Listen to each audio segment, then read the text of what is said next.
What's going on, everybody? Today we have Andrew Pabia from GymLeadsFast. Andrew, what is it that you actually do and how do you generate revenue? So like I said before, I sold that company. But yeah, basically the way that GymLeadsFast generated revenue was we would offer digital marketing services to gyms. We productized the service and we scaled it out that way. Nice. So you were basically focusing on the gym niche. You were going out. Yep. This is an agency model, going out, getting a bunch of clients that are gym owners, right? Right. Okay, cool. I just want to make sure that the audience who's listening, by the way, for those of you guys who are listening, try to engage as much as you can.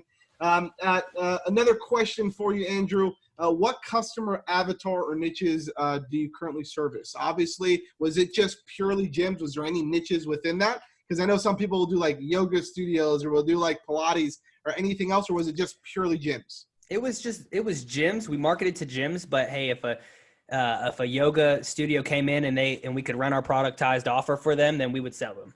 Like, awesome. But we only ran one campaign. We did one thing over and over and over again, and that's what made it scalable. So rinse and repeat model, something that Right. you found that worked, that you could just keep flipping and flipping and flipping. Right. I love it, brother. And just so everybody knows, GymLeadsFast was an agency that, how long did you have the agency for? So I ran that from March to September 2019. We went from nothing to 75 grand a month in that time. Wow. Okay. So just in a couple short months, and then you sold the company, correct? Yep. Do you know how much you sold the company for? Everybody asks that. I have an NDA, so I can't really. You can't share it. I tried to pull it out for those of you guys who are listening. I tried to pull it out. All right, but I respect the NDA. Was it enough to make you happy and move on to your next venture? I'm assuming it was. We sat comfy for a number of months, and then I wanted to get back on it. And then we started this new venture. So I love it, man. All right, let's keep going. So during that time of you having that agency, how many at the peak, right before you sold the agency, how many active clients were you servicing? Over 100 across the United States, Canada, and Australia. Wow. So you had over 100 clients. Okay. And what were the actual, like, I know you're doing rinse and repeat model, right? Yep. What were you doing? Was it just purely like Facebook ads, funnel? Walk me through that really quick. What was that model that you had? We were selling, gym campaigns. 1 month free was a massive success for anybody. The idea was, hey, we're just going to create that initial connection between customer and the gym, and hey, you guys take it from there. And so we set the expectation from the very beginning with the gym, like, hey, listen, this is where our job ends. This is where you need to pick up, and we can't really promise anything from there, but we'll guarantee you this per month. Gotcha. So you were generating leads. It was lead generation, right? Yep. Cool. And what was that guarantee? Like, what they pay you? Right. So they would pay us anywhere between $697 to $997 a month, depending on, if they closed for a 3, 6, or 12 month. So they closed for 3 months, $997 a month, our fee, 6 months, $797, 12 months, $697, something along those lines. And then, so they paid $500 in ad spend. We would guarantee 30 to 50 leads off of that. And getting those leads, how would you get those leads? We literally would just set up the same funnel, copy and paste the funnel, punch the client's info in there, and then run it as an ad, same copy. We had like 3 or 4 different sets of ad copies that we would cycle through if the campaign slowed down. I'm going to add this because I know a lot of people probably want to know, what was like the sweet audiences? What was that sweet spot? The audiences that crushed it, that had the lowest CPA. What were those audiences? As far as targeting? Yeah. So a gym owner wants to get. I'm about to blow your guys' mind. Blow it. Let's go. We never targeted. We never targeted. Never. Wow. Dude, it boiled down to the offer. The offer was just so irresistible, and we didn't have to do any targeting. What was the offer? 1 month free. What's up? What's up area? We're doing something insane to help you get your summer body before summer. We're giving away 30 vouchers for 1 month free at our facility. Click learn more to grab one now. Wow. And how much would it cost you to get each one on average, roughly? What was the cost? $2 to $5. $2 to $5 to get a lead for a gym owner. Awesome. So you were basically generating, let's say 30 leads a month, just on average. You were guaranteeing that. 3 times 3 is, let's just say, I don't know how much that is because I'm the worst mathematician in the history of math. But $3 times 30 leads is, I don't know, whatever that is. Okay. Right. But you were charging them on average between $697 to $997 a month. And what package would people take the most of? What do you have? $997. The thing was, at the end of the day, like, my costs were, it didn't matter if I closed them at $397. I would still be profiting, and it didn't matter if we closed them out a month to month. We didn't do that too often, but if we could tell somebody was right on the edge and they were just like needed to be thrown over, we'd be like, hey, listen, listen, what we can do for you is we can put you on the 6-month agreement for a month-to-month term. You have to cancel with a 30-day notice, and you could just try us out. And if you love it, then we'll reevaluate 3 months from now, and we'll get you on an actual contract. I love it, man. I love it, brother. So let's go through another question really quick, because I really want to know. I see a lot of people in the agency space, they have the value ladder approach, right? Where they go in with one product and then they'll sell them up the value ladder. Did you have a value ladder, or was it just, you're talking about purely 3 products, the same product? This is my favorite thing to talk about, because this is what I do now. This is why we literally are launching agencies back to back, because I've dialed in on the client acquisition process for agencies so much that I know I could go into any industry and pretty much close. And it just boils down to the way that you're generating clients. So I developed this system, obviously pre-framing the clients and getting those people sold before they ever got on the phone with our sales guys. Really quickly, in like 60 seconds, walk me through that system. All right, how do you get somebody sold before they get to you? So they need to see 3 things. They need to see that you're an established company. They need to see a bold offer, and they need to see that you've done it for somebody like them. So developing a process to pump that out repeatedly is what has allowed us to launch so many agencies lately. Love it. So you've literally got your system down. It looks like you've just built a machine. Right. That's what it sounds like to me. All right. That's but it was just a landing page, literally. And then we get clients through 3 strategies. We never tap anybody on the shoulder with cold outreach and say, hey, look, because there's a big difference in the people that you tap on the shoulder and say, hey, can I have a second of your time? Those people are a little bit stingy, and they act like you should be honored to be on the phone with them. Yep. But if you can get them to come to you first, it's a whole different ballgame. The positioning. So we do that 3 different ways. We run ads is the fastest way to grow. Facebook ads? Yep. Is the fastest way to grow. And then referrals. I have an insane referral trick that I'll drop here in just a second. Cool. And then organic marketing. So setting up your profile or LinkedIn or whatever. I want to peel the onion back really quick. Facebook ads. You're running a campaign. I'm assuming you have a funnel. Obviously, you have your sequence in the funnel where they opt in, maybe show them a video, whatever the case is. You go through that. They schedule a call at the end. That's the main goal. Yep. I'm assuming, right? Right. Targeting. Talk to me about targeting really quick to get clients that were gym owners. Are you targeting physical gym owners? How do you do that on Facebook? Talk to me about that. Somebody's completely oblivious about it. Right. This was such a breakthrough for me, because for so long I was like, how do I get it to the exact audience that I want to get it to? You think you got to target like these specific interests and stuff, but then I hired into I paid somebody like for $1,000 for their time. And one of the biggest golden nuggets that they dropped to me was like, hey, go to D7 Lead Finder, download a list, and then upload it as a custom audience. And it's as easy as that. You go pick an industry. Yeah. So the golden nugget of the day, because that's just something that I learned too. I didn't even think about that. So now let me ask you a question, because I'm going to have to hit you with a rebuttal here. I know that Facebook sometimes slaps you on the wrist when you're uploading big custom audiences, because they want you to upload your own data, right? Have you ever had any issues with that, or was We've uploaded like over 50. Like, dude, we've uploaded. I've never had an issue, not once. I love it, man. Okay, you heard it from the man's mouth first. He's never had an issue. So I love that. Okay, cool. Let's keep going. I want to ask you, I know in most businesses, obviously in the agency space, just in business in general, there's always that one thing that made the needle move so fast, where it's like, okay, I'm getting a client. I got another client that's cool. What was the one thing that you did that completely shifted you from like bang, bang? It was like going to the next level, turbo boost, like just jetpacked you into success? Like, what was that one secret? Oh, dude, I'm so glad you asked this. So for me, and I tell every single one of my students, like, commit financially to ads. And so if that means putting $1,000, and even if you don't feel like you got it, if you got to go put $1,000 on a credit card, just trust the process. Because I look at it like this: even if it cost $100 for a call, let's say we're like, what did it cost you? What was the average? So in the beginning, it was like, it would go up, but anytime I seen it get above 50, I was like getting sketched out. But then I realized look, if I put $1,000 in ads for the week and I book 10 calls, that's $100 per booked call. Yeah. I'm going to close one of those 10 because we have a really, really good script, but I'm going to close one of those 10 then I just added, anywhere between, well, for GymLeadsFast, it was $697 and $997, but a lot of people charge about $1,000. So if let's say we just broke even in the first month, it's just committing financially to that. So, cause like I look at it like, look, let's say you charge $1,000 for your service, you spend $2,500 in ads, you book 25 to 50 calls, depending on what it costs. Yeah. Out of 25 to 50 calls of if you pre-frame them correctly with those 3 things that I mentioned earlier, dude, if you suck, you'll close 2 to 5 new clients. I think most people have an issue, and that's why a lot of businesses fail. Most people have an issue investing in themselves and in the process. Right. That's a big one. And they also get scared of cost per acquisition. They want free leads. They want things that are going to come to them fast and free.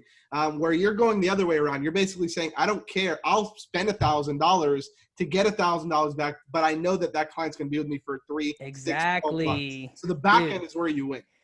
Dude, it was, and it's not even that. It's like, I've never seen it really cost $1,000 but I'm saying that was a very conservative number. I've never seen it cost $1,000 to get $1,000 per month client. I think it was between 200, but between $200 and $400 is what it ended up costing us to get those clients. To acquire clients. So cost per acquisition was anywhere between $200 and $400. At the peak of your peak, when you guys were like turning the machine, what were you spending in ad spend?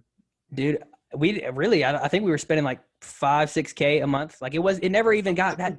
It wasn't bad at all, which was the thing. Dude, there was a day where we closed 15 $997 a month deals in 24 hours. And I was like, holy shit. I was like, dude, this is it. Like, okay, well, that was a needle mover. That's a needle mover. Okay, good. All right, let me ask you another question. What marketing strategies do you use daily to start conversations? Is it purely just Facebook ads? For me, it's ads. A lot of people love the organic stuff, which, like I said, I'm cool with the organic stuff and just posting as regular. And then when they want to come to me, they will. Just kind of warming them up with my content, my personal content, whatever. But ads is the main, like I said, needle mover. And then the referral strategy that I was talking about. Should I drop that now or? Drop it in. I want to hear it. Really okay. quick. One of the biggest needle movers for me is I found these pools of people in my niche. And then we had one client post and say, hey, we're using GymLeadsFast.com for something. Literally, it wasn't even anything spectacular. They've gotten us this in this month, and we've signed up 2 or 3 memberships in the time that we worked together. We got like 6 to 8 clients from that. And then I sat on that for 2 weeks and didn't think anything about it. And I was like, I need to see if I can get another client to do that for me. See if it, if it was just a fluke or something. They did it, and we got 6 to 8 clients again. And I was like, oh, snap. I started offering every single one of my clients half off their net. It didn't matter if they paid me $697 a month. It didn't matter if they paid me $5,000 a month. I was like, listen, if you go post in a group about us, you screenshot it, you send it to my team, we'll give you half off your next month's invoice. And this group that they're posting, was it like a niche specific gym style group? Is that what it was? Dude, yeah, it was a gym owner group. So, So go find pools of your audience where they're hanging out and talking and masterminding and stuff. And then go get your active clients to go drop some, incentivize your clients to go talk about you and make sure they put the link. So I was like, listen, make sure you put, we've been using the GymLeadsFast.com system, not just GymLeadsFast. So they can just easily go click it. Hey, look, we know we're in 2020 now, right? Everybody wants to automate everything. Okay. Yep. Talk to me really quick about what the most successful automation that you set up in your business that either saves you the most time or makes you the most money. What was that one crazy Zapier or whatever it was? What's that one piece of automation that you absolutely love? Dude, the funny thing about GymLeadsFast, even to this day, we sold it as we just handed over the people that did this. Like we really didn't have a whole lot of SOPs. Like we were at $75,000 a month, had no like real concrete SOPs that we did, like just stuff thrown together in Google Documents. So if that doesn't inspire you, I'm telling you, you have a little bit of organization, you can crush what we did. But yeah, like it, I would say there, honestly, man, I can't think of one. Like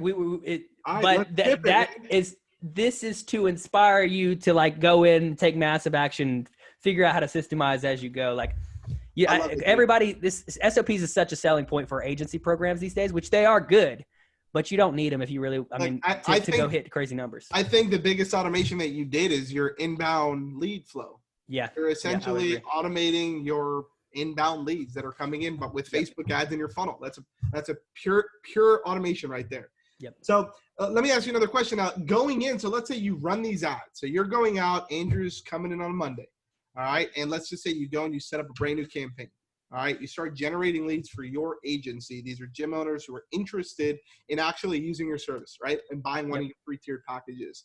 All these leads are coming in. Where are they going in? What CRM are you using? What process do you have to actually go through? Is it just purely Excel?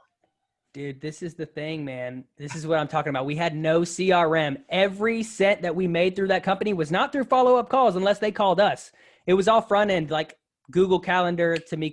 I had no, like, dude, my systems You're just were jumping. bad. A lead would come in, you're jumping on the phone. Yeah. I mean, when Did you have any, they booked an process appointment. to filter though and organize? What if you had 30 leads come in? How do you segment so that? basically my system was my Google Calendar.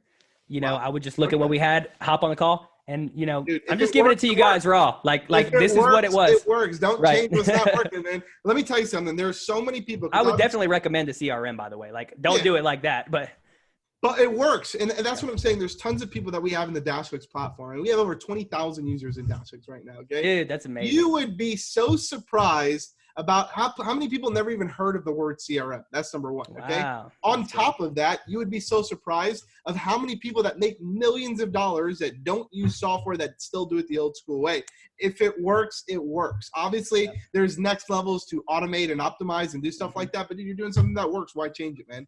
So, 100%. so you're okay. So leads come in. Let's talk about that really quick. What do you do? What's the sales process look like? You jumping on a Zoom call? You doing a phone call? You doing a pitch, demo, sharing your screen? Walk me through that strategy. One call close, bro. Like literally the whole process of the phone call, our script is finding out in vivid detail where they are, in vivid detail where they want to be. And then we just placed ourselves as the vehicle at the end of the call. We like, listen. Was it a Zoom call though? Was it a phone call? Nope, What'd you do? Just a phone call. Pure phone call. Did you? No, obviously you're not sharing your screen. You're not doing anything like that. You're just purely just a sales call. And Just on a sales average, call. what is it, like a 30-minute, 15-minute, hour phone call? When I got good, I got about 20-minute calls, and I have a ton of videos, of me closing deals, like me literally playing Fortnite and closing deals, bro. Like, I had the system so down. I have a video of me closing 10K per month deals and all kinds of stuff. Just all the people that don't close, as an example. So you're closing deals, but there's obviously nobody's got 100% conversion rate. Let's just break that absolutely down. All right, so you got what was your conversion rate? What do you say? 100 deals came in. How much you closing? 100 deals, 100 sales. That's a good question. I was bad. Like, dude, the GymLeadsFast was not as organized as it should have been. But I would say out of 100, if we was sucked, it would be like, no, it'd be like 30. 30 deals. Okay, so you got about a 30% on average close rate, which is freaking high, which is great. Yeah. Okay, well, I mean, some days, like if I had 10 calls, I'd close 7 of them. Yeah. So it just But it's also inbound. So inbound's a lot hotter. You're paying for those leads. You're indoctrinating them. You're warming them up. And then they're finally speaking to Andrew, this person that's been doing this, the authority figure, right? They're excited to speak with you. So that's awesome. Now, what do you do? Let's say those 70 people that didn't purchase out of the 100, what do you do with them? Do you have a remarketing strategy? Are you following? We should have. We would have easily been, $150,000 to $200,000 a month agency if we did, but I didn't. So, but yeah, that's why I definitely recommend with what I know now. You know what I'm saying? After I've sold that company and realized and really analyzed, the things that we did really good and the things that we did bad. It was the organization and my goal of what I was saying earlier was you don't need SOPs to go make a lot of money. Will they help you? 110%. So set them up. But yeah. I love it, man. Look, how much revenue did you were open for? It was like 8 months. How many months? Yeah. So we ran that was just GymLeadsFast was a brand through a company that I had called the Social Media Guy. Okay. So we really sold the agency brand, along with the systems and, the clients and stuff like that. But how much revenue did GymLeadsFast while I was, high 6 figures, 600, 700,000, something like that. So it was mixed in with other sales through the Social Media Guy. So I didn't get to see the full, but I would say 600. Yeah, but that's $600,000 in a couple of months. We're talking about man. A year. Yeah. Right. So most people don't make $700,000 in their lifetime. So it's so you should pat yourself on the back. That's amazing. Thanks, man. brother. And to build that system and then to sell it to somebody, who did you sell it to? Is it somebody that just wanted? So I ended it. So it's funny, man. And this is not to bash my ex-partner at all. He's a great guy, but I ended up bringing in a partner to help me systemize. He was actually an ex-client. And he was like, man, I want to get into your business. And I sent him to Dan Henry's stuff. And he came back a couple of weeks later and was like, man, I just want to learn from somebody who's doing it already. And I was like, okay, well, listen, you can fly in and you can learn from me for 4 days before I fly out to Cancun. So he paid me $5,000 and he came in to learn. And then in that time, he helped me solve a few really big pieces of the puzzle. And I was like, and we came up with this big plan and for GymLeadsFast, and I brought him in as a 50-50 partner. So what we did was I kept all the existing clients in the Social Media Guy. We started a whole new company and we moved that agency brand over. And essentially what I did was I sold my equity in that new. So I sold my percentage of what we owned out of this entity here. So we ended up building it nice, like to a nice recurring again, like very, very quickly. The problem was I just was no longer passionate. The thing about me, man, is I had 20 jobs by the time I was like 19. And I realized in myself, being self-aware enough, thank God, that I wasn't passionate, and it was mainly because I had to answer to somebody. I thrive in environments where I have to answer to nobody, and you kind of have to do that when you have a 50-50 partner. So it wasn't anything other than the fact that I didn't feel passionate about the business anymore. So I just decided to, make an exit. Like, I see a lot of agencies, and some of the agencies that I speak to, all they want to do is they want to ramp up a company and then exit. And then there's a lot of people that do that, and that's totally fine. Dude, you built a company. It took you a couple of months. You got it up to $600,000-$700,000 in sales. And then you exited, and now you're doing something that you enjoy doing. I know, which we're going to have you on another podcast to talk about your other company that you have. What's your other company called? Done For You. So the company is called Online Enterprises International. But the, DBA, what we're doing right now is Done For You agency launch. And we're just launching, digital marketing agencies for people using my system. I love it, man. All right. And we'll bring you back on another episode to talk about that. So you sold your company. Now I'm going to ask it anyways. I know you're not going to tell me, but was it over 6 figures a sale? Was that at least over 6 figures? All right. It was. Andrew said it was over 6 figures. So selling a company that he made money on during the months that he was operating, it was profitable. I'm assuming during that time, it was highly profitable. Oh my God, dude. Out of $75,000 with all the bells and whistles and the ads and stuff like that, we probably made 60 to 65. Wow. And how big was your team at that point? What was the peak? We had 6 VAs in the Philippines, and then I was the only person selling. And so it was you selling, 6 VAs producing, I'm assuming, the work. Yep. I love it, man. You guys heard it from the man's mouth. Andrew Pabia from GymLeadsFast. Andrew, thank you so much for coming on the Marketer's Mindset podcast, man. We appreciate your time, and we'll see you on the next one. Thanks for having me on, brother.